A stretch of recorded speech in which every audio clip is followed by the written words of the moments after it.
Arun sir, ये जो हम बार बार बात कर रहे हैं, हमने लगातार बात की है कि अकेले इसके पीछे सियासत केवल वो हिंदुत्व वाली या जो ध्रुवीकरण अकेला नहीं था। कहीं ना कहीं जो मोदी वर्सेस योगी, योगी वर्सेस मोदी और जिस तरीके का चल रहा था वो कहीं इसके पीछे था।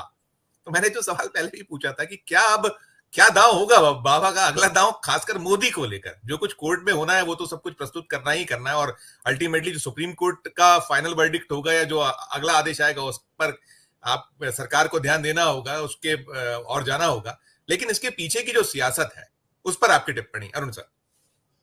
संजीव भाई, अनम्यूट कर लीजिए। हाँ जी, सबसे बड़ी समस्या सबसे बड़ी समस्या आज ये है कि 62 से 33 पर आए हैं, और अगर मायावती ठीक से विपक्ष के साथ खड़ी हो जाती तो ये 33 भी 10 से नीचे चली जाती।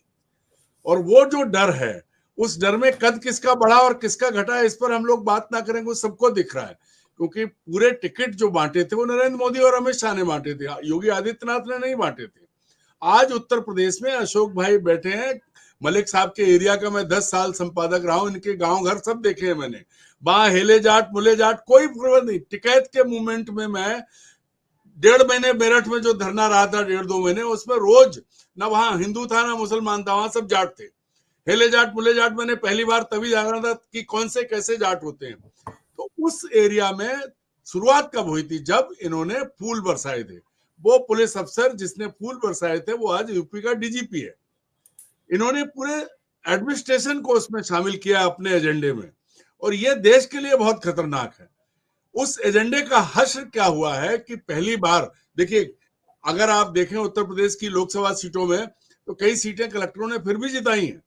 जिस फर्रुखाबाद से मैं आता हूं उस सीट को कलेक्टर ने जितवाया है, वरना इंडिया गठबंधन जीत रहा था। तो ये जो चीज हुई है उसी को आगे बढ़ाया गया। अब लड़ाई कहां से शुरू हुई? लड़ाई यहां से शुरू हुई कि जैसे ही नरेंद्र मोदी की सरकार बैसाखियों पे आई, वैसे ही केशव मौर्य उत्तर प्रदेश में खड़े हो जाते हैं, और वो योगी को लेकर के वो दिल्ली में उनके साथ, और पूरी रणनीति सबको मालूम है। उसका क्या होगा?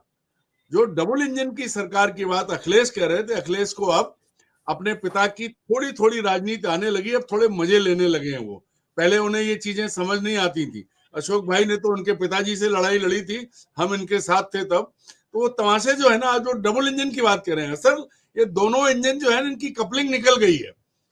जो जुड़ी कपलिंग थी वो कपलिंग निकल गई। अब एक सरक रहा है पहाड़ की तरफ और दूसरा सरक रहा है खाई की तरफ।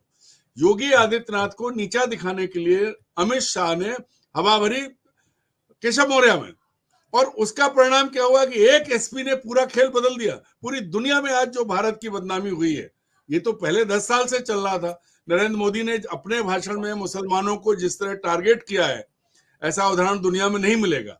और योगी भी कम नहीं थे, बुलडोजर वो भी लाए। अब जब दोनों आपस में आमने सामने हो गए, क्योंकि 62 से 33, और इसका परिणाम क्या है कि आज संसद की देरी पे खड़े होकर देश का प्रधानमंत्री कहता है कि विपक्ष प्रधानमंत्री का गला दबा रहा है। अरे भाई, पिछले सत्र में 140 सांसद फेंक दिए थे, आज वो 240 आपके सामने खड़े हैं, अपनी बात रख रहे हैं, तो उनके हाथ आपको अपने गले तक पहुंच रहे हैं। और जब आपने उनकी गर्दन दबा के फेंक दिया था तब आपको याद नहीं आई थी। ये जो सारी चीजों को हमको एक साथ देखना पड़ेगा।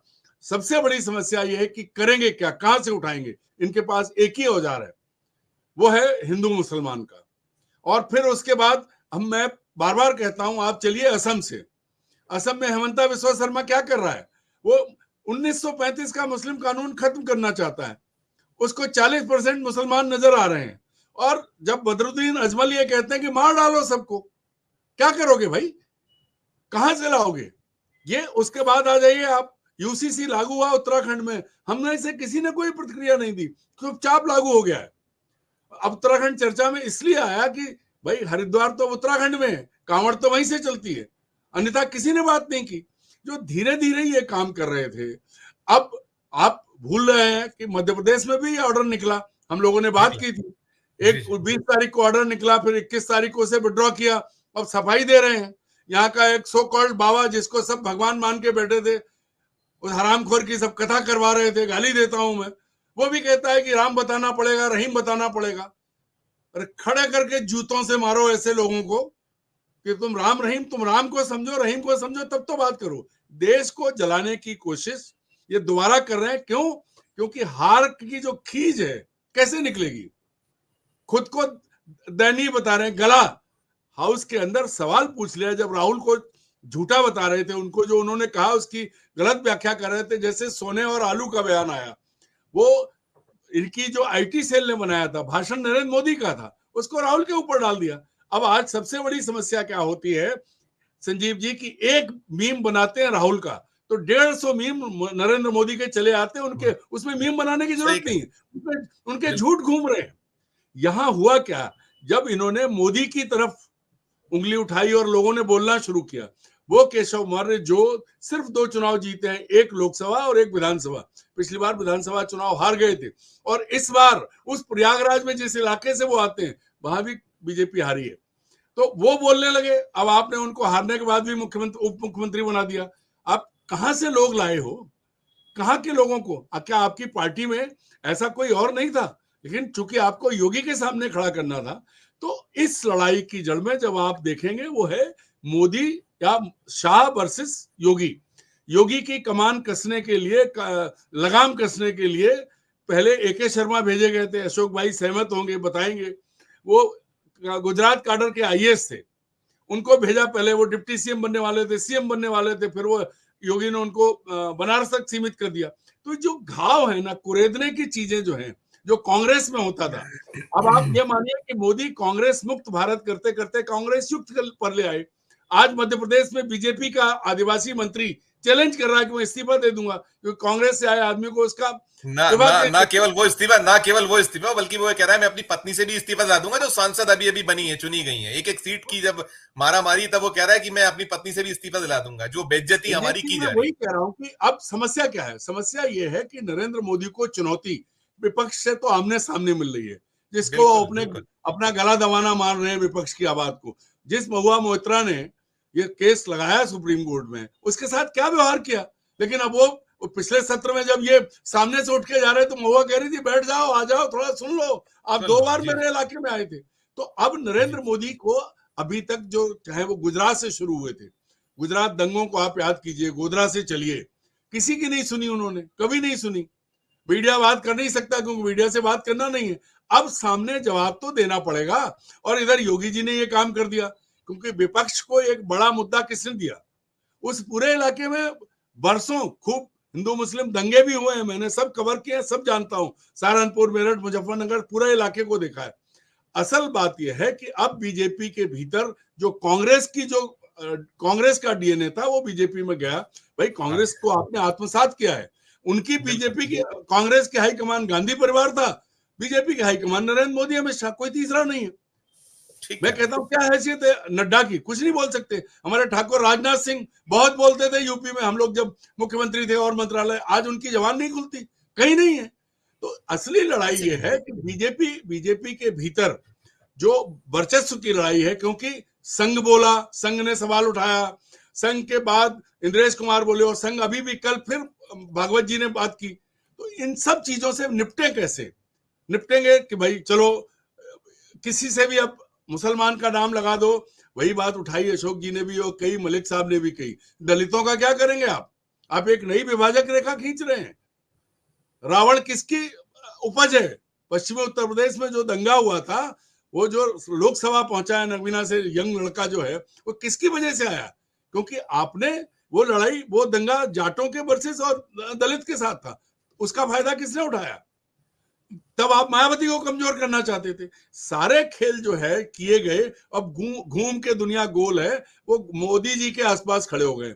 योगी जी का तो अभी 27 तक है, मोदी जी का खतरा है, क्योंकि जो 2 बैसाखियां हैं, एक तरफ पलटू राम नीतीश कुमार और दूसरी तरफ चंद्रबाबू नायडू और नीतीश, दोनों को मोदी ने कम बेइज्जत नहीं किया है।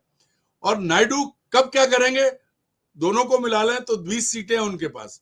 तो ये जो गणित है, उसके लिए जो तैयारी है संजीव जी, वो तैयारी ये है कि खुद को, अब जैसे आज प्रधानमंत्री ने अपना गला दबाने की बात की, कल सुप्रीम कोर्ट जब और टाइट करेगा तब वो एक नई चीज ले आएंगे।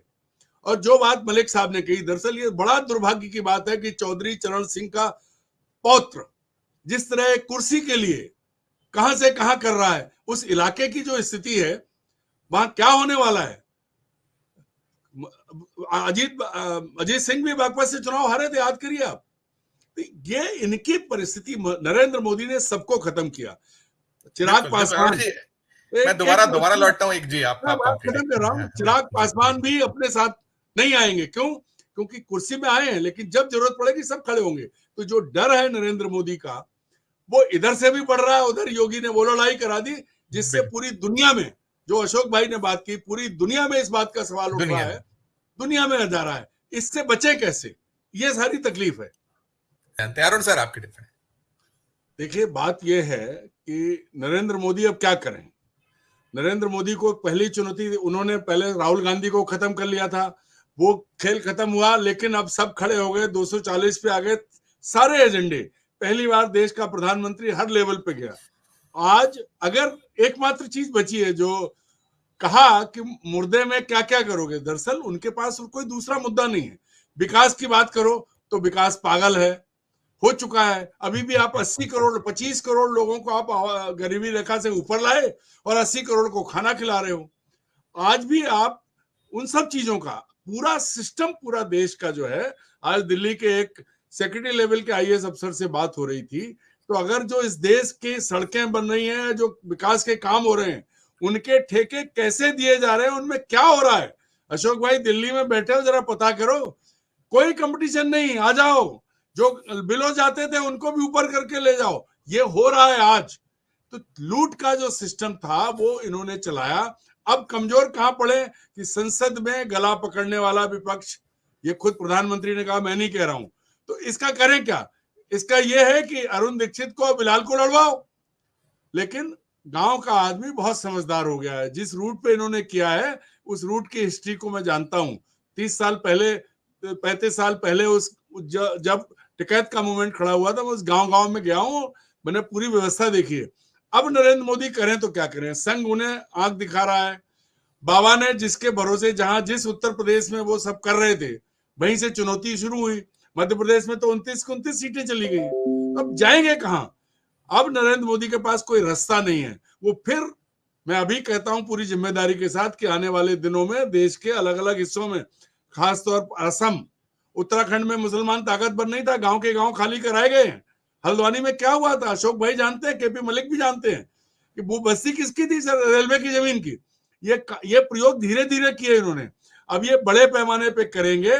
आज सुप्रीम कोर्ट जो फैसला देगा वो अपनी जगह होगा, लेकिन ये मानने वाले नहीं है, ये मानने वाले नहीं। और ये वो करेंगे जो देश के लिए बहुत घातक होने वाला है, क्योंकि अब वो स्थिति नहीं कि खबरें नहीं जाएं। अब 1 मिनट में दुनिया तक खबर पहुंचती है, और दुनिया में जो लोग हैं, जो जिनके आगे भीख मांगने पहुंच जाते हैं, उनको भी पता है कि आपकी असलियत क्या है। चाहे वर्ल्ड बैंक हो, चाहे जहां जहां से कर्ज मिल सकता था, सब ले लिया।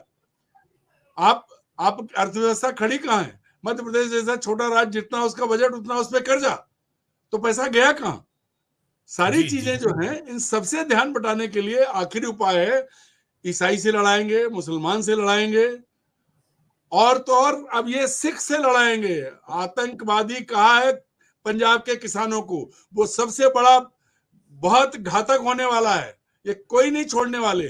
बीजेपी कहां तक जाएगी ये कल्पना नहीं कर सकते हैं। बस ये भगवान से दुआ कीजिए कि इनकी जो रणनीति है उसको देश की जनता सफल ना होने दे।